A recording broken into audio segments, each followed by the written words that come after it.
What is going on, guys? Thank you so very much for joining me right here on Off the Script. This is SmackDown for December 20th, 2019. And you know, it is that time of the year. You guys know that it is Christmas season and the end of the year, another year where WWE seemingly outdid themselves last year as far as shitty creative. You know it's that time of year when you start seeing Miracle on 34th Street fights on TV.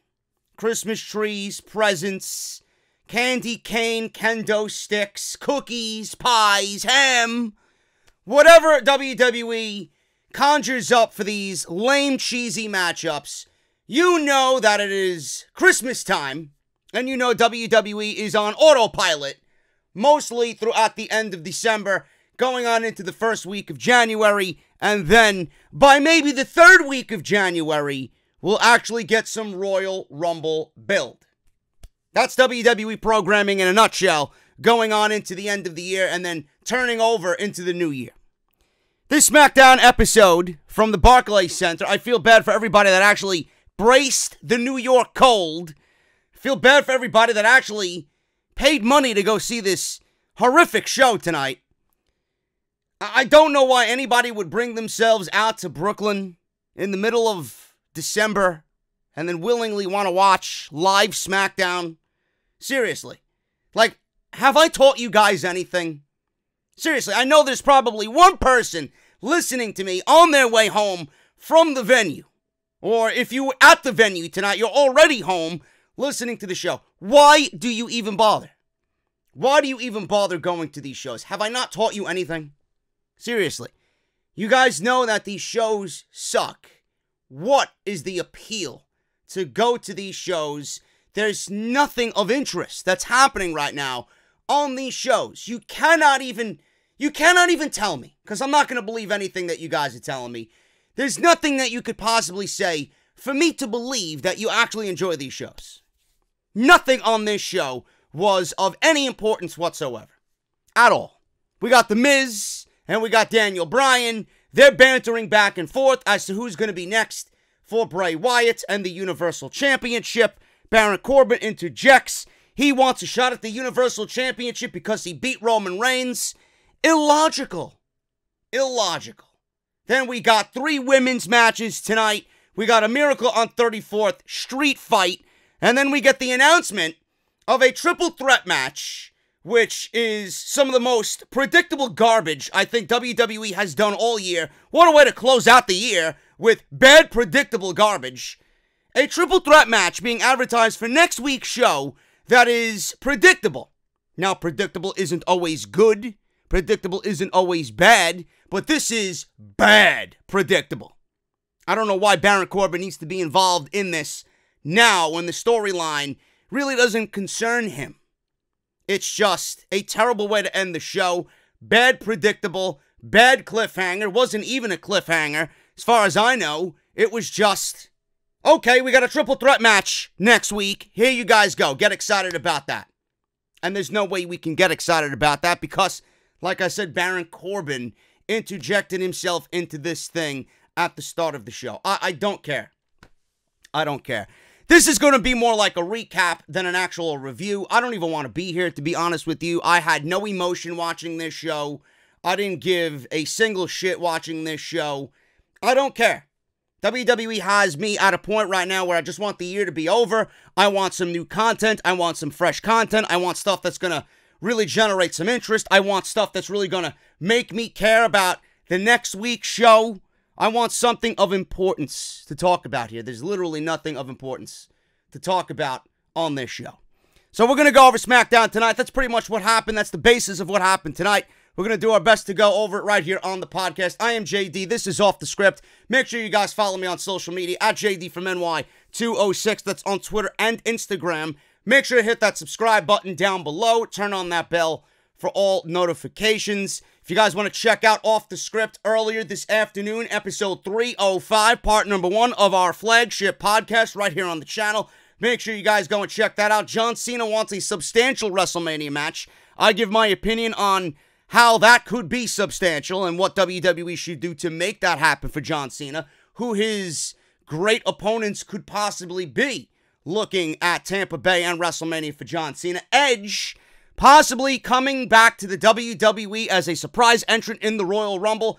He might have a major role in 2020. Who he could be going up against at WrestleMania are my predictions and opinion on that. Very good episode, almost 2 hours. Make sure you guys go and check that out down in the description, along with everything else that you might have missed. Tomorrow, for part 2, we got that going up around 4 or 5 o'clock in the afternoon. We're going to be dissecting this Killer Cross situation, finally released by Impact Wrestling. WWE now is throwing wads of money at Killer Cross. For what reason? There's only one reason, folks. It's the AEW effect. I go on a heated rant as to why they do not need Killer Cross. Also, major news on Jeff Hardy, major news on Matt Hardy, and a new United States Championship being created for 2020. All that to come tomorrow on Off the Script, so make sure you guys hit that subscribe button and look for it in the sub boxes. Patreon.com/JD from NY206. If you guys want to support the podcast a little bit extra with the Patreon page. And tonight's podcast quickly is brought to you by my good friends over at Audible, audibletrial.com/offthescript. Sign up using our unique link. Get 30 days of their service for free. And as a thank you for signing up using our link, they're going to give you one free audiobook of your choice. You guys have over 200,000 choices to choose from, a lot of which are indeed wrestling related. It doesn't have to be, but if you guys want, you got as many choices to choose from as possible. Again, that's audibletrial.com/offthescript. 30 days, one free audiobook. Thank them for supporting Off the Script. SmackDown on Fox, Barclays Center, December 20th, 2019. Good old Brooklyn. How long before we see AEW in Brooklyn? Should be next year, sometime next year, I hope. And I'll be there. Don't worry about it. Anyway, Daniel Bryan opened the show. He came out, chants of Daniel Bryan broke out in the Barclays Center. People love him in New York. Said it's great to be back in Brooklyn. So people have been asking where he went for the past 2 weeks. Where he's been for the last 2 weeks. I don't know, but he showed up a week ago at TLC. So I don't know what people are asking about in concerns to Daniel Bryan over the last 2 weeks. We've seen him literally a week ago. Get your story straight. He says he wasn't sure. He wasn't sure where he was or what he's been doing. He said all he remembered was that the Fiend was ripping his beard and his hair out. And then he came to and cleaned up, looked in the mirror, and he said, I actually didn't notice the beard or the hair was missing. What I noticed was missing was the weird thing that I created, which was this Daniel Bryan brand. He said it was gone, and for some reason, it didn't feel lacking. He said he got home, he saw his daughter, and he said it was the first time his daughter had seen him without the long facial hair or the long hair. He said that she cried and was scared and looked at him like she didn't know who he was. It was like all she knew was Daniel Bryan, the brand. He said he didn't know how to react, and she didn't recognize him, but he recognized himself. He said he saw the man who never main evented WrestleMania and had to scratch and claw for everything in the WWE. He said he saw the man in the mirror and the man he is right now and the man on Sunday who kicked Bray Wyatt's ass. He said Wyatt likes to talk about changing people. He said he succeeded and now he's going to change Wyatt. Bryan said if Wyatt thinks he has trained himself not to feel pain, he should come out here right now and I will prove you completely wrong. Instead, we got The Miz and not the Fiend, Bray Wyatt, or Bray Wyatt in any incarnation. I enjoyed this for what it was. I knew The Miz was going to present himself in some way, but I enjoyed at least the small explanation here from Daniel Bryan. I love the fact, and you know this is a Daniel Bryan storyline. You know that he is orchestrating everything here. You know that he's waited for the Fiend match and didn't want it to happen at TLC, and he wants things to just organically just grow and progress. He doesn't want to rush through anything, which is surprising to me that somebody in this fucking company has a goddamn brain. But I love the fact that with the removal of the beard and the removal of the hair And we're getting the old American Dragon, Daniel Bryan, back. Not even that. It's the Daniel Bryan that we all envisioned, the Daniel Bryan that we all seen on the Ascent. It's the Daniel Bryan that we all seen and was so heavily invested in and wanted to be the face of this company. That's the Daniel Bryan that he looked at in the mirror after Bray Wyatt, quote-unquote, changed him. I love that because that's all the motivation he needs. That's a great motivation because it's honestly one of the greatest stories in WWE history. What they did with Daniel Bryan at WrestleMania 30 is one of the greatest moments in the history of this company. So the simple fact that they changed him back to the first time he has achieved the World Championship, the first time that he is ascended to the top of the mountain, I love that. You're always going to get me with that storyline, especially when it concerns Daniel Bryan. So I love the explanation that they gave here with him removing the hair and removing the beard and the Fiend wanting to change him. You know, the Fiend has been in the ring with several different people right now, and they've all changed in one way or another. Balor, babyface, heel on NXT. Rollins, babyface, failure, now he's a heel trying to rectify his mistakes. Same thing with Daniel Bryan here. He didn't change in the cringe ways that Rollins did, but he went from heel to babyface, and now he is back to the Daniel Bryan that we all remember winning the World Championship. I love the fact that Bryan is bringing this to everybody's attention, and he's making it in a way where he's using it against Bray Wyatt.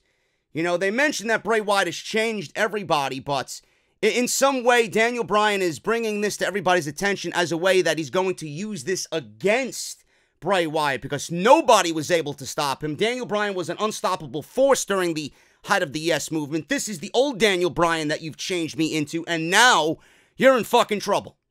I love this. It was a brief explanation as to what we got with the removal of the beard and the hair, but when you start talking about going back to WrestleMania 30 and the Daniel Bryan that was then and presenting that version in this storyline, I love it. And it makes me wonder, I mentioned this on the podcast on Friday, what if John Cena and Bray Wyatt are headed for a collision course? If John Cena is really scheduled for WrestleMania, they could do the same thing with John Cena and Bray Wyatt. That would be a great way to put Bray Wyatt over and have him continue his reign of terror on SmackDown. I think that would be great. Because we all know what happened at WrestleMania 30. We all know what happened to Bray Wyatt at WrestleMania 30 against John Cena. He lost. And that was the one match that everybody hangs on to that ruined his career. They always go back to that. He failed at beating John Cena when he really should have won that, and he never recovered from that. I would love to see that brought to SmackDown Live. And I love this. I thought this was a simple explanation. I would have loved to hear more out of his mouth and really him diving into more of that explanation. But then we got The Miz coming out. The Miz came out and said Bryan doesn't know what it's like to have your family's home invaded. He said Wyatt is a sick monster. He said at TLC it wasn't about winning or losing. It was about protecting what he cherishes most in this world, his family. He said Wyatt is nothing but fantasy, or he lives in this fantasy world that is created, and all he has is his title. He says he's going to take the one thing that he cherishes most, and that is the Universal Championship. Then out comes Baron Corbin. He wanted to ask Daniel Bryan and The Miz, would you like fries or onion rings with that? So he's out there asking about their food order, and I don't really give a shit about what King Corbin has to say, but he was out there, and Corbin said if Miz's daughter had a few more of his wife's genes, then it would have been scary, or wouldn't have been scary. He said in a mocking way to Bryan. Bryan came home looking like Baby Yoda. There's WWE trying to act in the know and in the cool with the current trends, as always.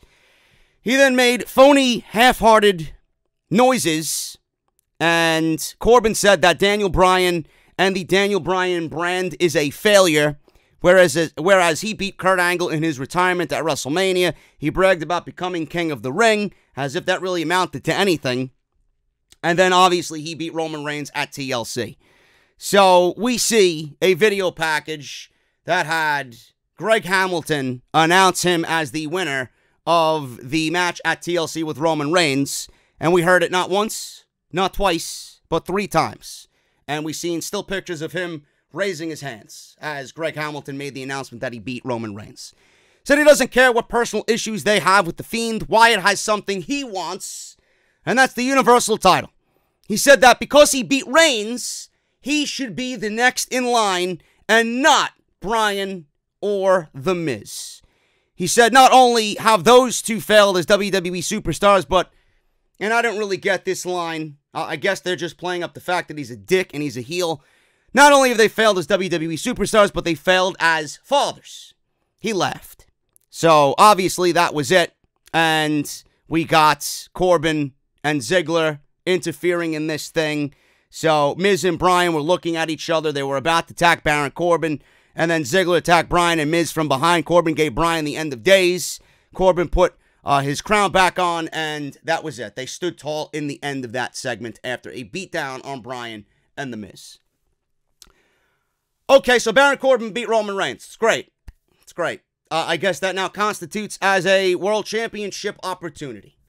Meanwhile, if WWE really wanted to make things important, and I know I'm not the only one who feels this way, and if I am, you know, shame on you guys for not really thinking about making things feel important.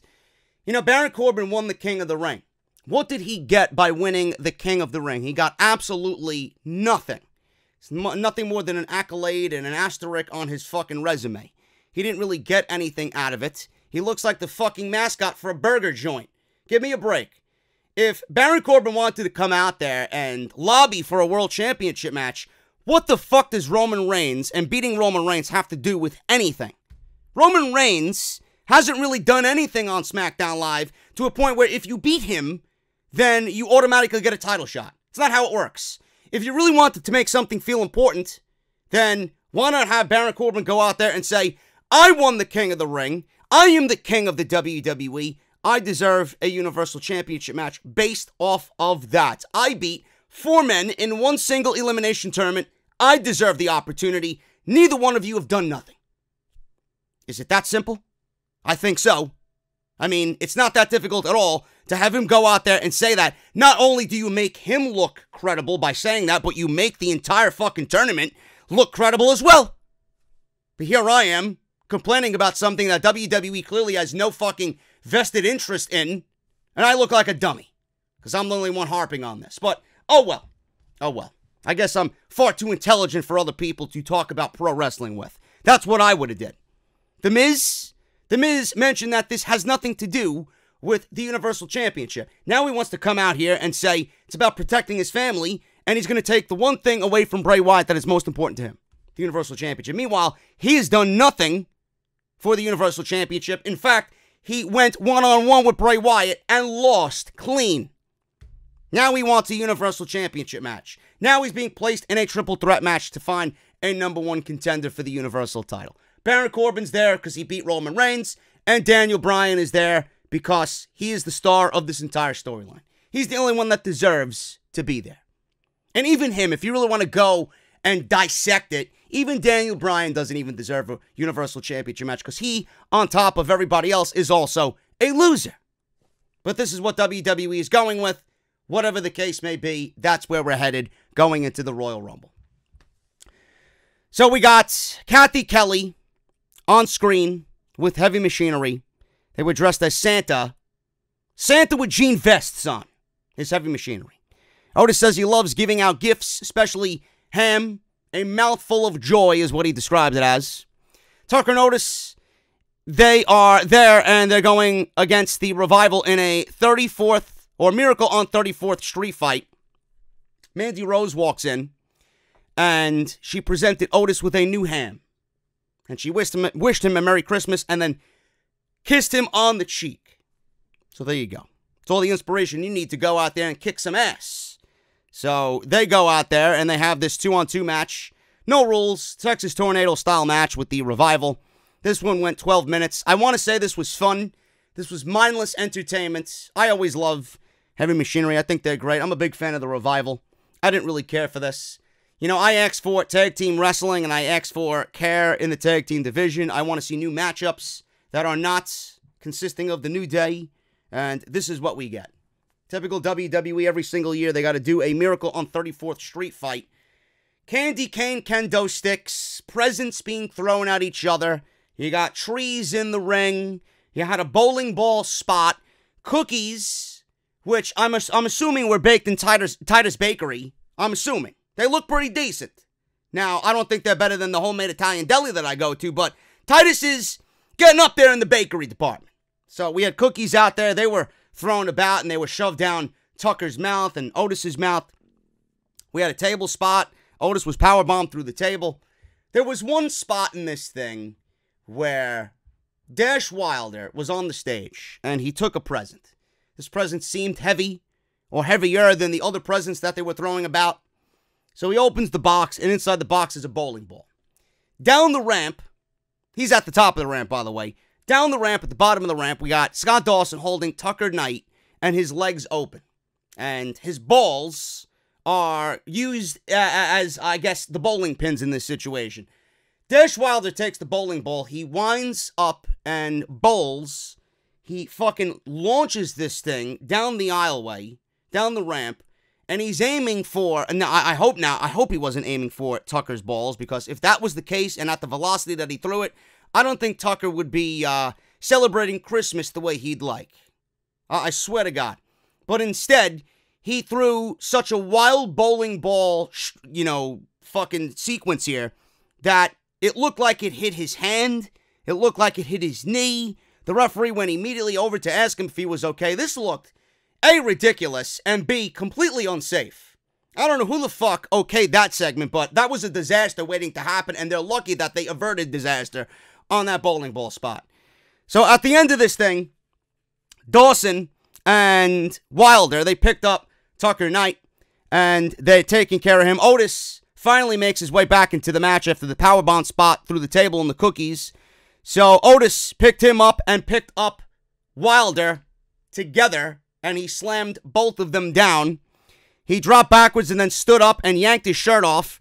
Otis then gave Dawson the Caterpillar, followed by the compactor with Tucker's help.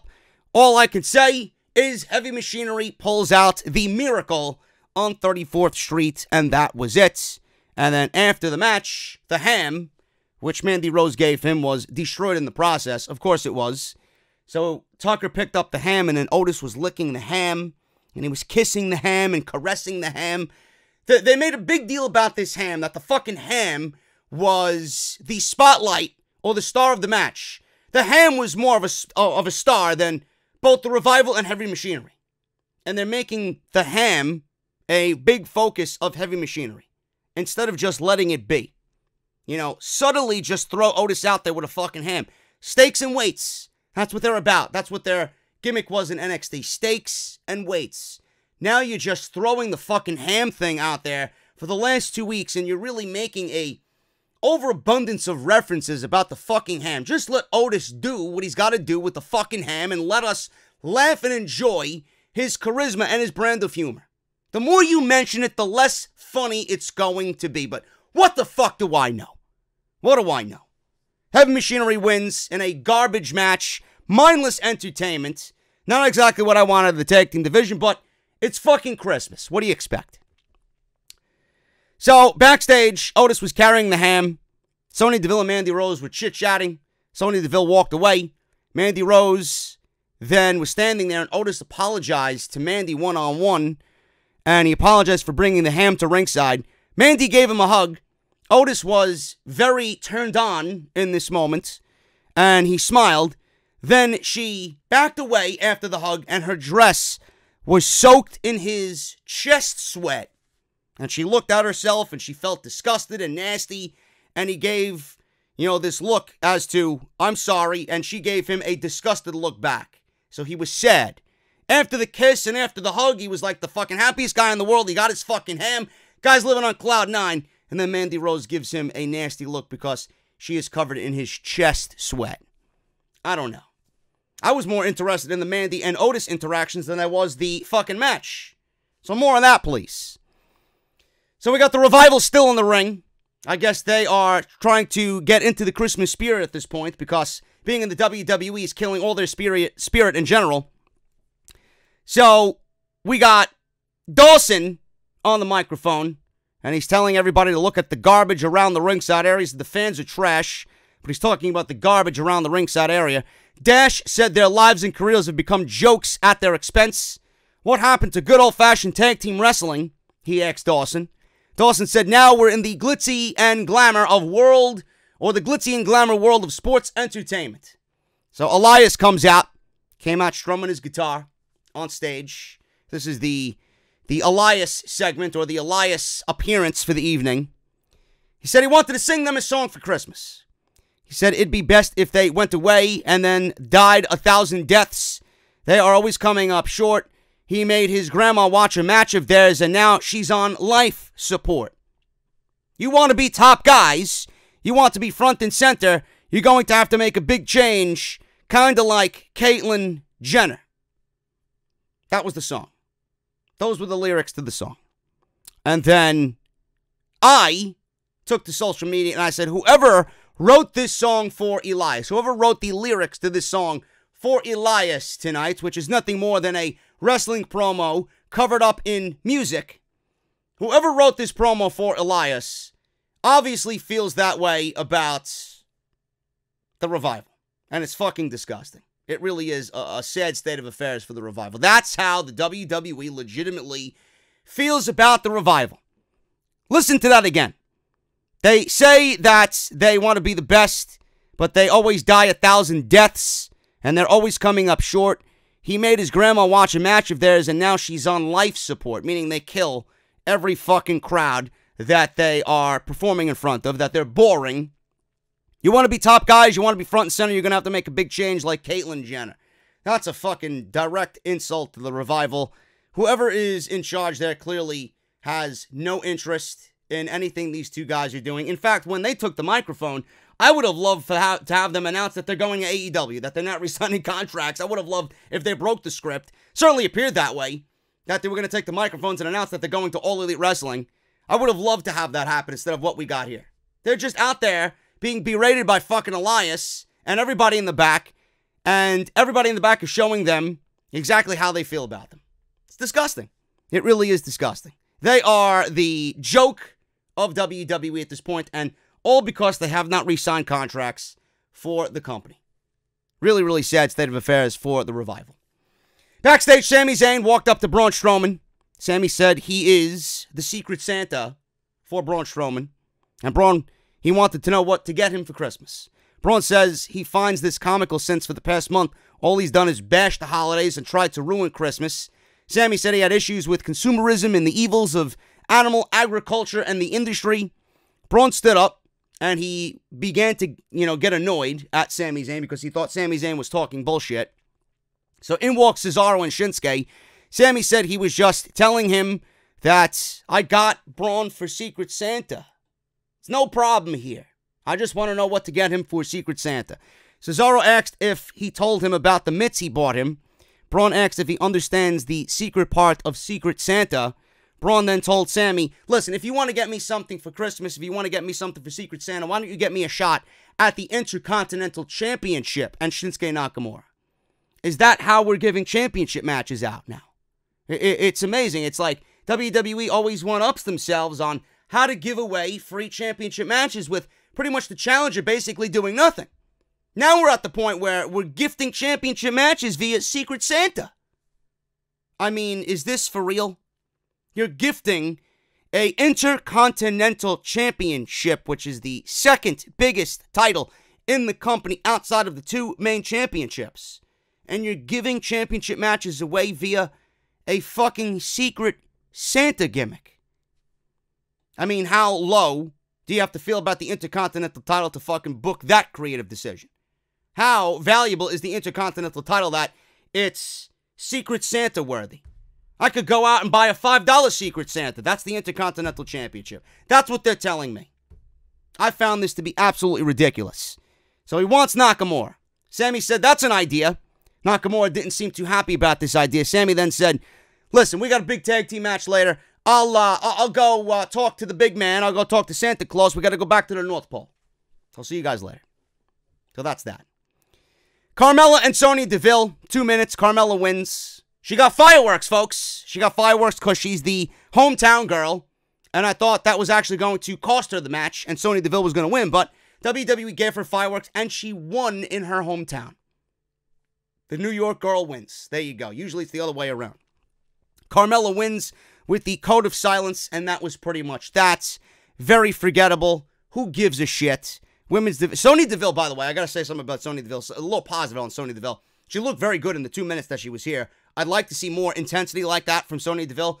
And I'm watching Sonya in the ring, and I'm thinking back to her NXT gimmick where she came out like this MMA fighter and she looked very generic, and we all asked, how are you going to ever promote this woman on the main roster when you got Shayna Baszler and Ronda Rousey, who are legit MMA fighters with legit MMA backgrounds?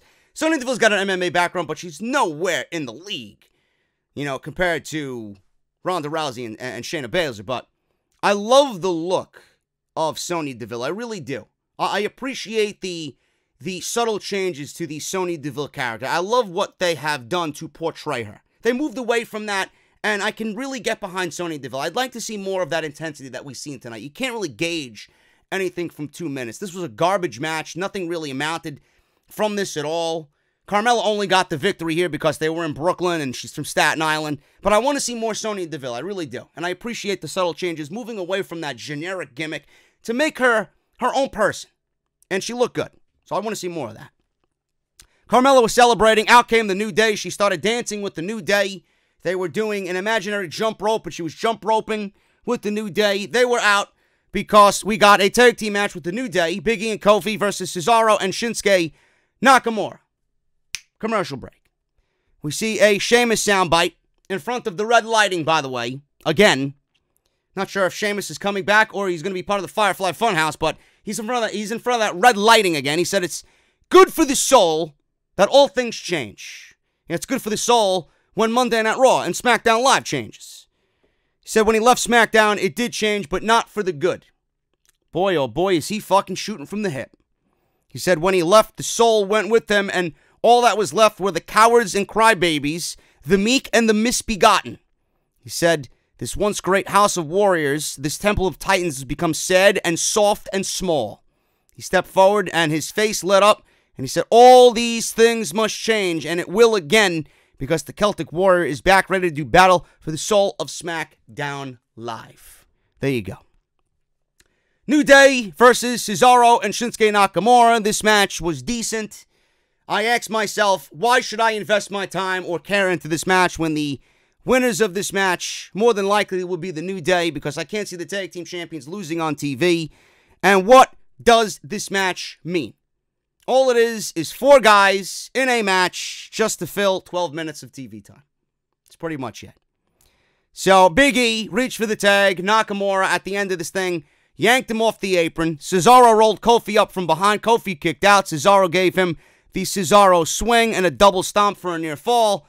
Kofi rolled up Cesaro after a nice counter move, scored a leverage pin for the 3 count. 1, 2, 3. The New Day win. There you go. Whatever happened in the match was meaningless. It's what happened after the match that I'm not excited about, and it was probably the most important portion of this entire thing. After the match, Cesaro and Nakamura attacked the New Day. Sammy told them to stop, and then he started kicking them, so it's a 3-on-2 attack. Cesaro and Nakamura joined in. Strowman marched to the ring. He came running out. Nakamura charged, but Strowman tossed him aside. Cesaro charged, snapped his neck over the top rope. Nakamura then charged, but Braun Strowman kicked him, broke free, and gave Nakamura a running power slam, and that was it. That was it. Or he tried to give him a running power slam, but Sammy pulled Nakamura to safety. So that was that. They're not going to give that away yet. That's to come when he wins the Intercontinental Championship. But regardless, they're building Braun Strowman up as the Intercontinental Champion or challenger to the championship. I'm thinking if Braun Strowman gets a title match, hey, what has he done? Who gives a shit? And if he loses this match, I think it would set an unprecedented record. That would be Braun Strowman is a failure at all championships outside of the Tag Team Championship. I'm sure he went after the U.S. Championship, right? He went after the WWE title. He went after the Universal title. He went after the Intercontinental title. He's a failure at every championship. Though in this case, I don't think that they are going to have him fail. I do think that he'll eventually get Nakamura and beat Nakamura. And then after that, I cannot even possibly begin to care about Braun Strowman. All because he's the Intercontinental Champion. That you think that's going to make me care about Braun Strowman? I don't give a fuck. I don't give a fuck. The guy has done nothing to even deserve a title shot. And he is as dead as anybody I can ever remember. The guy is boring. Absolutely boring. Nothing about Braun Strowman resonates whatsoever. He's a one fucking move act. And he's a one-trick pony. He's big and he's fast. And that's all he is. He's a fee-fi-fo-fum, fumbling giant. Nobody gives a shit about him. You're not going to look at him and think of a fucking champion. He's a novelty act. Putting the Intercontinental Championship on Braun Strowman is a fucking mistake. That is a fighting championship. Not for the likes of Braun Strowman. I hope that's not the case. So backstage, they got Daniel Bryan and The Miz. They're in the locker room. They are going back and forth. And Miz walked in, said he didn't have a chance to thank Bryan from stopping Wyatt from hitting him with a mallet. Bryan said he did it to himself, or did it for himself. Not Miz, but as a father, he feels sorry for everything Wyatt has done to him and his family. Bryan says he still doesn't like The Miz, and then The Miz says, I don't like you either. And they argued over who dislikes who more. Miz says, listen, we both don't like each other, but we got to work together tonight. And after this, Wyatt is his. So that was that. Sasha Banks, she made her way out to the stage. She introduced Bayley. Bayley versus Dana Brooke. Dana Brooke is absolutely a nightmare to watch in the ring. I don't know why anybody... I'm surprised this woman has fucking fans at this point. I really do. I texted my buddy Jesse. Oh, great. Dana Brooke, miss backflip and fucking springboard back elbow. That's all she does. It's a flip here, flip there, springboard here, springboard there, handspring there, whatever. Whatever. She does absolutely nothing close to a wrestling move. Nothing. Why am I going to get interested in Dana Brooke? Why is this woman even on TV? Why is she even employed at this point? She is so garbage. Like, I mean that wholeheartedly. She is so terrible. She is so bad. She's not even enjoyable to watch. I don't even think fucking Ten Batistas could teach her how to wrestle. Seriously. Why is she even on TV? The only reason why she's on TV is because of the romance, the online romance with Dave Bautista. It's the only reason why she's on TV. If that did not go viral in some way, she wouldn't be on TV. Bayley wins. Obviously. Dana Brooke is going to be Bayley, please. So, Bayley dropped Dana headfirst onto the turnbuckle, went for a face driver, and that was pretty much it. 1, 2, 3. Drove Dana Brooke. Yeah, go read a book on how to wrestle. Dana Brooke. She drove Dana Brooke down face first for the 1, 2, 3, and that was it. Sasha then joined Bayley in the ring, trash-talking and taunting Dana. Lacey Evans came out. Bayley and Sasha rolled out of the ring and retreated as soon as Lacey got into the ring. Lacey gets on the microphone and says, you're all a legit boss, right? You call yourself a legit boss. From where I stand, you look like a legit bully with a big mouth and no backbone. She said she was raised to never let a bully win, so she challenges Sasha to a match right here and now, and I will call you a legit loser after all is said and done. So we get Lacey Evans and Sasha Banks. That's 3 women's matches tonight, folks. 1, we had Carmella and Sonya Deville went 2 minutes. Dana Brooke and Bayley went 4 minutes. Sasha Banks and Lacey Evans went 3 minutes, and they went to a double countout. We had 3 women's matches, and they did not even accumulate 10 minutes. Women's wrestling, man, in 2019, going into 2020. Fucking awesome, right? Women's wrestling is going to be rejuvenized in 2020. Give me a break. At the end of this thing, Sasha had Lacey Evans, and she was in front of Lacey Evans' husband and her daughter. Now, Lacey Evans' daughter was making angry faces, and she was trying to fucking cat scratch Sasha Banks over the barricade. Sasha Banks was just beating down Lacey Evans in front of her family, which is such a great thing. It really is such a great thing to see. Now, this looked forced. This really did look forced. And then Lacey Evans, obviously, when Dana Brooke got involved, they brawled right in front of the little girl. Sasha and Bayley retreated. Then they cut to Lacey's husband, who was smiling with Lacey Evans there and her daughter. It all looked so staged and all just fucking unnatural. It was not organic in any sense of the word. This wasn't anywhere close to an Izzy situation in NXT. When Sasha Banks made Izzy cry, that was completely off the script. Sasha really laid into Izzy in NXT when she had battled Bayley all those years ago and made Izzy cry. She took Izzy's crown and started wearing her crown. This girl was fucking heartbroken, man. You felt for Izzy sitting front row watching her hero Bayley just get fucking beat down, and then Sasha knows how important Bayley is to Izzy, so she goes over to Izzy and talks trash. To see that made my heart smile. That's a heel. So when Sasha Banks did it here, not exactly Izzy.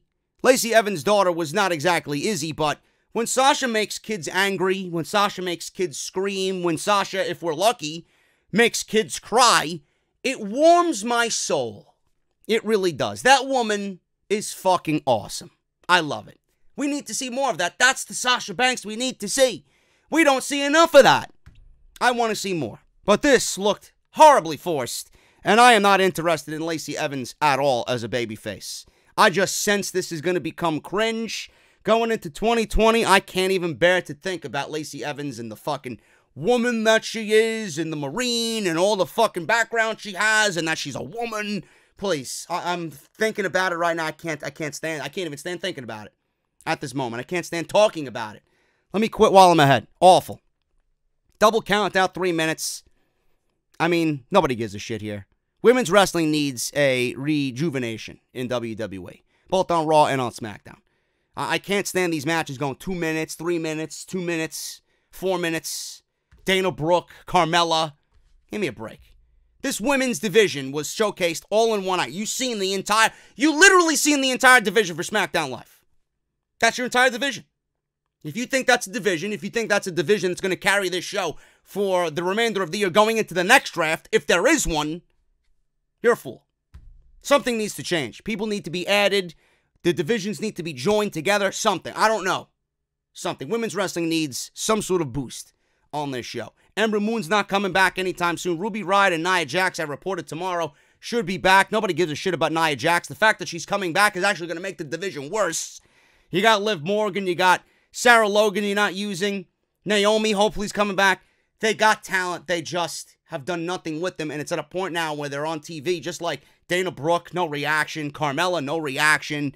Right? Sonya Deville, no reaction. You have these women just on the roster all these months and going on through the entire year, and they get no reaction because you don't feature them. Nobody knows who they are. Nobody knows why they should give a fuck about them, and that's what leads to a zero reaction. So how is anybody going to be invested in women's wrestling if you don't invest in the women's wrestlers? It's just a shitty situation. So I can't get behind any of this. The fact that you've seen the entire division tonight is just laughable. It really is. So we got The Miz and Daniel Bryan versus Baron Corbin and Dolph Ziggler. This was the main event of the show, and I don't even give a shit about the match, to be quite honest with you. I don't give a shit about the match whatsoever. It's Baron Corbin in another main event, you know? I mean, I can't get behind that at all. Everything that he touches is just, it just turns to shit, to be quite honest with you. So we go to commercial break. Everything happened after the commercial that really builds towards the end here. Bryan teased a comeback. He was being beaten down. One of the things I don't understand in this match is that Bryan was the one getting heat, or I should say the heels were getting heat on Bryan, and then The Miz was the recipient of the hot tag. It should have been the other way around. There's no way I'm going to make The Miz the hot tag in this situation. His offense is fucking terrible. It's one of the worst offenses in the entire company. Don't know why Miz wasn't beaten down, and then Daniel Bryan made the hot tag, and then we go to the finish of the match. So The Miz got the hot tag, and there was one spot in this thing where Bryan teased the comeback. Corbin gave him a deep six. He was doing the running knees, and Corbin caught him midair in the running knee and gave him a deep six. That was a very nice spot. So Bryan was beat down. Miz gets the hot tag. He goes to work with the rapid fire. It kicks on Dolph Ziggler. His patented clothesline in the corner. He kicked Corbin off the ring apron, then rolled up Ziggler for a 2 count. Corbin broke up a Miz cover. Miz gave Corbin a skull-crushing finale, which looked terrible. Ziggler gave Miz a DDT for a near fall. Miz caught Ziggler with a super kick and then applied a figure four for the tap-outs as Bryan came in to stop Corbin from breaking up the pin with a flying knee. Ziggler tapped out to the figure four leg lock, and that was it. Bryan and Miz win a very uneventful tag team main event on SmackDown. Next week, Michael Cole said that it would be The Miz, Bryan, and Corbin in the main event of the final SmackDown of 2019. Winner of that match gets a Universal title shot against Bray Wyatt at the Royal Rumble. The lights go down as if the Fiend's coming out, and all you hear is Bray Wyatt's laughter with the arena half lit, and SmackDown goes off the air. It's not really a cliffhanger, folks. Not really a cliffhanger when you kind of know that, A, The Fiend is not coming out, and B, the triple threat match next week is a very predictable, and I mean bad predictable outcome. I mean, there's no imagination there.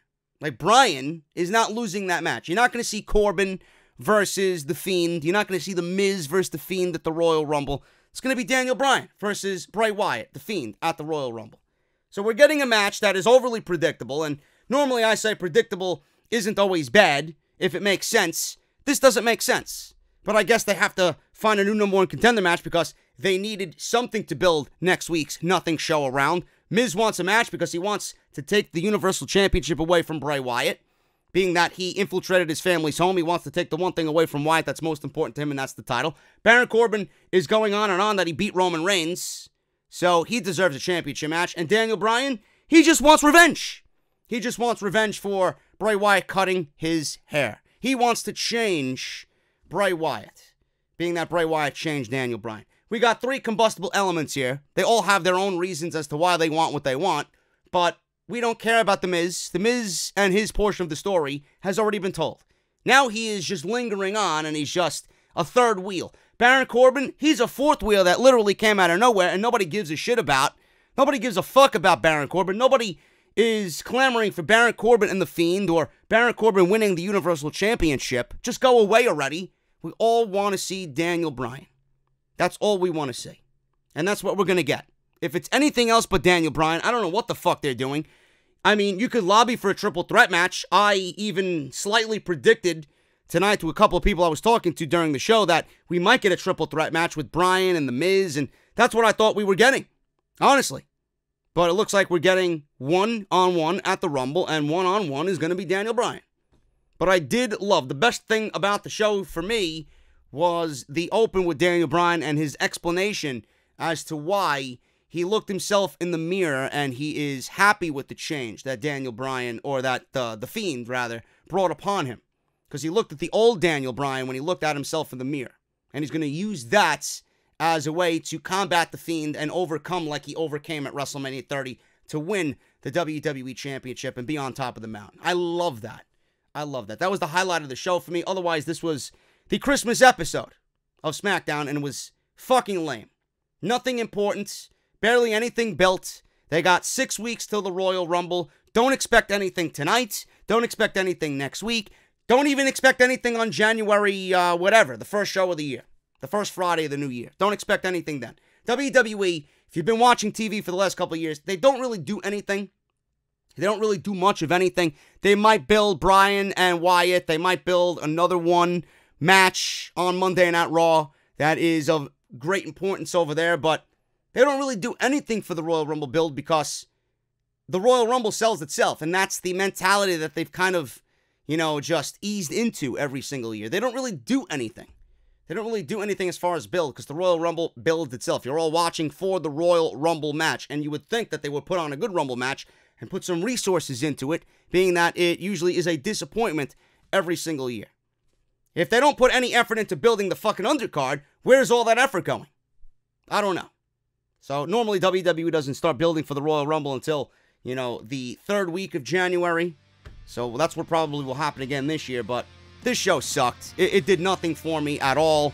This was a very lame episode of SmackDown, very forgettable, and I will see you guys, as always, back here tomorrow afternoon with Off the Script, another fire episode of Off the Script, episode 305, talking Killer Cross, talking Jeff Hardy, Matt Hardy, and a bunch of other things going on in the WWE, man. Loaded show, almost 2 hours tomorrow, almost 2 hours today. Make sure you guys go catch up on everything that you need, linked down below in the description. Guys, I'm going to enjoy the rest of my night, get some rest tonight, attack, more content tomorrow. But you guys, like I said, check out Off the Script on Friday, earlier today, and then tomorrow, as always, back here for part 2 on episode 305. This is the #1 podcast in the YouTube wrestling community. This is Off the Script, and I will see you guys right back here for 305, part number 2, around 5 p.m. tomorrow afternoon. See you guys then.